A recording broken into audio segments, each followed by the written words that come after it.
ሰላም ሰላም፣ እንዴት ናችሁ? ሰላም ናችሁ አላችሁ? አለው እግዚአብሔር ይመስገን። እባካችሁ ይህን ቪዲዮ ሸር እያደረጋችሁ ማለት ነው። ይህን አባት ማግኘት አለብኝ። እግዚአብሔርን በቃ እኔ ተቸግሬ አውቃለሁ፣ ርቦኝ አውቃለሁ። እግዚአብሔርን ብዙ ነገር አሳልፋለሁ። ለዚህ ምክንያት ማየት አቃተኝ። በቃ እኔ ምንም አይችል። እባካችሁ የተቸገረ ሰው ስታ ማለት ነው። እናንተ ሜቢ ቤት ይኖራችኋል፣ ሜቢ ገንዘብ ይኖራችኋል።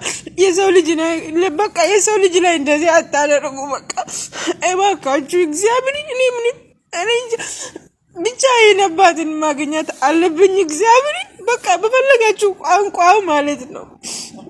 ኢትዮጵያም ይሁን ሌላ ሀገርም ይሁን የፈለገ ሀገር ይሁን ግን እኔ አባት ማግኘት እፈልጋለሁ። እግዚአብሔር በቃ ምንድነው ምን አይነት ግን እኔ እንጃ።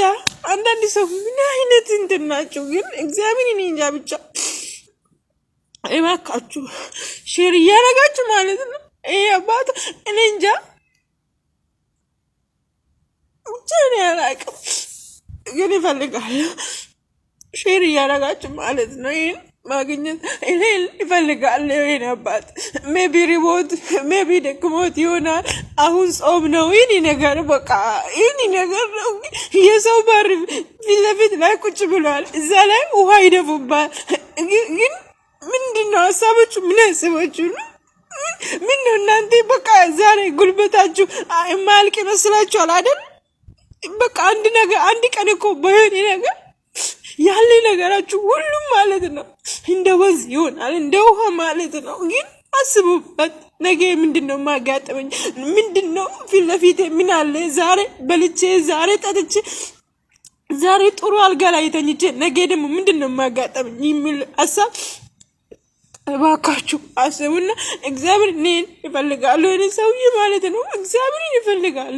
እኔ በሰላም ፌስቡክ ላይ ገብቼ ሳዩ በጣም ልቤ ተሰበረብኝ። እግዚአብሔርን በጣም ይኸው እኔ እንጃ ለምን የታመመ ሰው ስለ ህመም ያውቃል ይላል አንድ ተረት።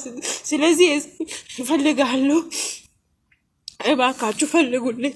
እኔ በአቅሜ በሚችል አቅሜ እረዳለሁ፣ ይፈልጋለሁ። በቃ እኔ ተቸግሬ አውቃለሁ፣ ርቦኛ አውቃለሁ።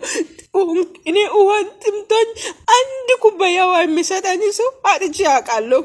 ለዚህ ነው እኔ ማየት ከበደኝ፣ ማለፍ ከበደኝ። ለምን ያሳለፉት ነገሮች ስላሉ ትዝ አለኝ፣ አስታወስኩት። በቃ እና እባካችሁ